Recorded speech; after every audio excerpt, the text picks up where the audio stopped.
नमस्कार, मैं श्यामगिरी। आज के कार्यक्रम में आप सभी दर्शकों का स्वागत है। चिराग पासवान ने किया सरेंडर नीतीश के सामने। चिराग पासवान को आखिरकार नीतीश कुमार के सामने सरेंडर करना पड़ा और यह कहना पड़ा कि नीतीश कुमार ही मुख्यमंत्री होंगे। आप सोचिए कि अचानक चिराग पासवान के बोल कैसे बदल गए।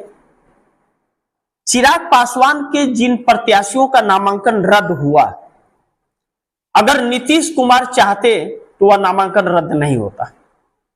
मोदी, अमित शाह और ज्ञानेश कुमार मुख्य चुनाव आयुक्त भी नहीं बचा पाए और वह नामांकन रद्द हो गया।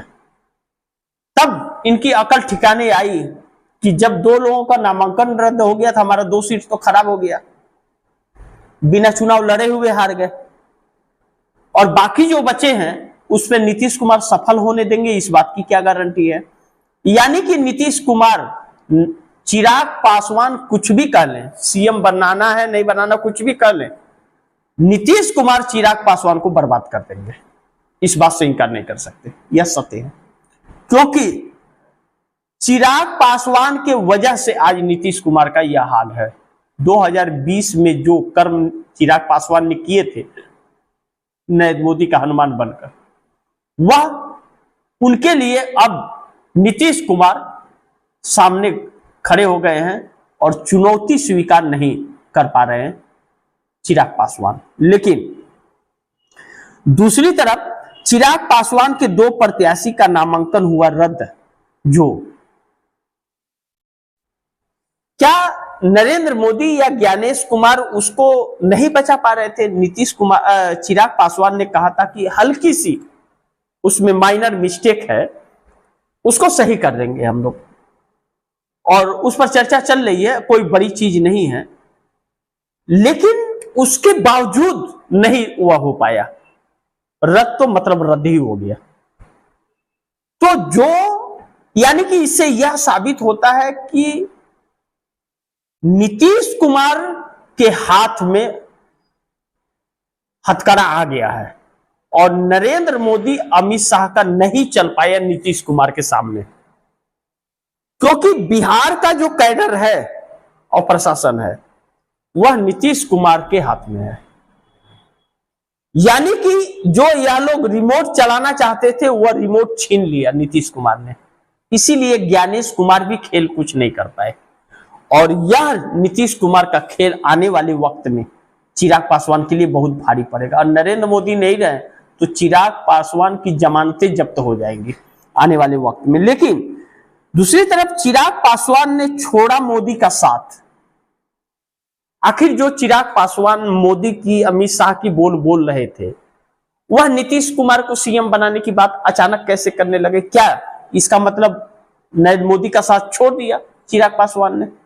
या वह एनडीए में जो 2 फाड़ हुआ था, जीतन राम मांझी, उपेंद्र कुशवाहा और नीतीश कुमार का, उसमें एक नाम चिराग पासवान का भी जुड़ गया। लेकिन चिराग पासवान वह शख्स है, पहले नहीं थे, अब जो दिख रहा है, बातों से तो बहुत बड़ी बड़ी बातें कर जाते हैं, लेकिन कहते हैं ना, नाम बड़े और दर्शन छोटे। अब चिराग पासवान नीतीश की जो तरफदारी करते हुए नजर आ रहे हैं कि नीतीश ही सीएम होंगे। अगर अच्छे खासे सीट आ गई तो वह भाजपा की तरफदारी नहीं करेंगे, इस बात की क्या गारंटी है? यानी कि गिरगिट की चाल जो चले, नीतीश कुमार फिर भी चिराग पासवान को भाव नहीं दे रहे। नीतीश कुमार चिराग पासवान की अकड़ जो है वह तोड़ेंगे जरूर इस बिहार चुनाव के अंदर। उसके बाद अकड़ दिखाने लायक चिराग पासवान नहीं बचेंगे, यह सत्य है। और दूसरी तरफ अमित शाह चिराग पासवान को ले डूबे। अब नीतीश कुमार से अमित शाह मिलकर के, जो 15 मिनट का वक्त नीतीश कुमार ने दिया था, अमित शाह नीतीश कुमार से मिलकर के सीधे चिराग पासवान से मिलने चले गए और जो तस्वीरें मस्ती में जारी की, उस तस्वीर की हवा निकाल दी। और दूसरी चीज, चिराग पासवान को 29 सीटें जो दी गई, कहा यह भी जा रहा है, चर्चा इस बात का भी है कि 10 सीटों पर भारतीय जनता पार्टी ने अपने प्रत्याशी खड़ा किए।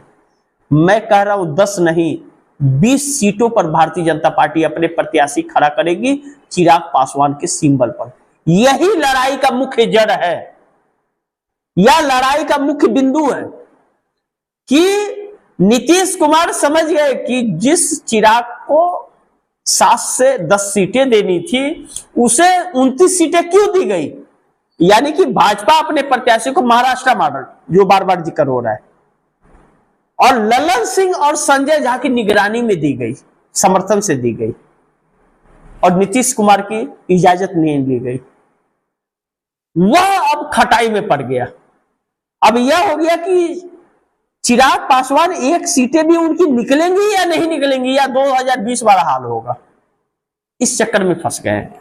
और तो अमित शाह ने चिराग पासवान का कैरियर खत्म। तो भारतीय जनता पार्टी का नरेंद्र मोदी के काल में यह रहा कि जो भाजपा के साथ आया उसका वजूद खत्म हो गया। नीतीश कुमार को तो चंद्रबाबू नायडू ने बचा लिया, नहीं तो नीतीश कुमार तो कब का पलटी मार दिए होते अगर सही रहे होते। उनकी पूरी पार्टी ही उनके हाथ से निकल गई थी, अब ना उनके मोहताज होने लगे लोग।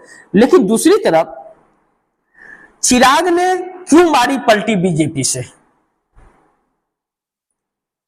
चिराग ने क्यों मारी पलटी बीजेपी से। अब जो अमित शाह का बोल या मोदी का बोल रहे थे, वह अचानक पलट करके नीतीश कुमार की तरफदारी क्यों करने लगे।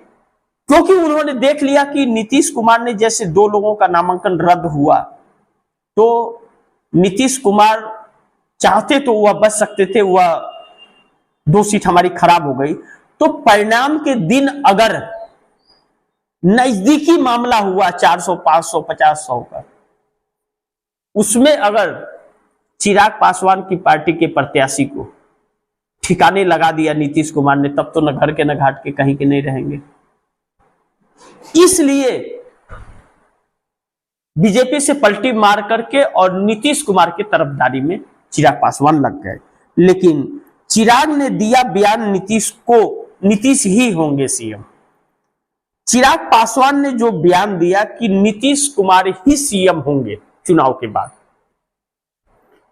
तो यह अपनी मर्जी से दिए या अमित शाह ने यह बयान दिलवाया, यह एक बहुत बड़ा राज है। क्योंकि जो व्यक्ति 2 दिन पहले तक यह कह रहा था कि विधायक दल की बैठक में तय होगा, जीतन राम मांझी कह रहे थे दुल्हा को आप ऐलान करो दुल्हा का, और मैं नीतीश के सपोर्ट में हूं, नीतीश के साथ हूं, नीतीश ही सीएम होना चाहिए। वह उपेंद्र कुशवाहा कह रहे थे, तो चिराग पासवान कह रहे थे कि नहीं विधायक दल की बैठक में। वह अचानक नीतीश ही सीएम होंगे क्यों कहने लगा। अपने घर बर्बाद होते हुए देख करके चिराग पासवान ने कहा कि मैं बर्बाद हो जाऊंगा तो भाजपा ही नहीं रहेगी तो हमें खाने को देगी क्या, तो नीतीश की तरफदारी कर लो। तो शायद इसलिए किया। लेकिन नीतीश नायडू की नई रणनीति जल्द मोदी सरकार गिराने की, यह बात कहा जा रहा है, इस पर चर्चा चल रहा है कि नीतीश और नायडू की जो रणनीति है इस वक्त, वह नरेंद्र मोदी सरकार को गिराने की है बिहार चुनाव के बाद। इसीलिए बिहार चुनाव में अलग अलग बिसात बिछाई जा रही है और नीतीश कुमार उसमें सफल हो जाएंगे। इसी बात का खौफ और डर अमित शाह और नरेंद्र मोदी में समाया हुआ है। सारा खेल इसीलिए हो रहा है। जो बिहार चुनाव जीतना नरेंद्र मोदी के लिए बहुत जरूरी था चेहरे को चमकाने के लिए, वह अब बिहार न जीत करके केंद्र की सत्ता बचाने के जद्दोजहद में लगे हुए हैं। और अब वह नीतीश कुमार को लेकर के एक सॉफ्ट कॉर्नर दिखाते हुए नजर आ रहे हैं। लेकिन अभी भी अमित शाह इस बात को नहीं कह रहे हैं कि नीतीश ही सीएम होंगे, और नीतीश कुमार भी अब यह कहना बंद कर दिए कि सीएम घोषित करो। नीतीश कुमार महागठबंधन को मजबूत करने के लिए हर संभव प्रयास कर रहे हैं, और यही प्रयास,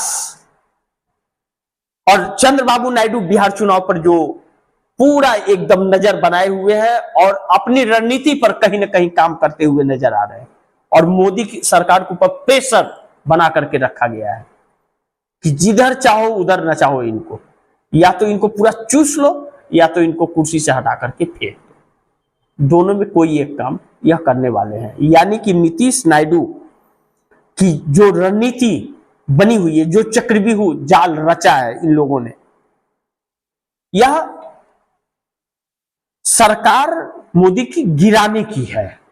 क्योंकि अब मोदी सरकार से इस देश को तो नुकसान हो ही रहा है, वह नायडू को बहुत नुकसान, और नीतीश इस बार चुक गए तो नीतीश का फिर नाम लेने वाला कोई नहीं बचेगा, मोदी वो हाल कर देंगे। तो जख्मी शेर को अगर आपने छोड़ दिया तो वह बड़ी घातक हो जाता है।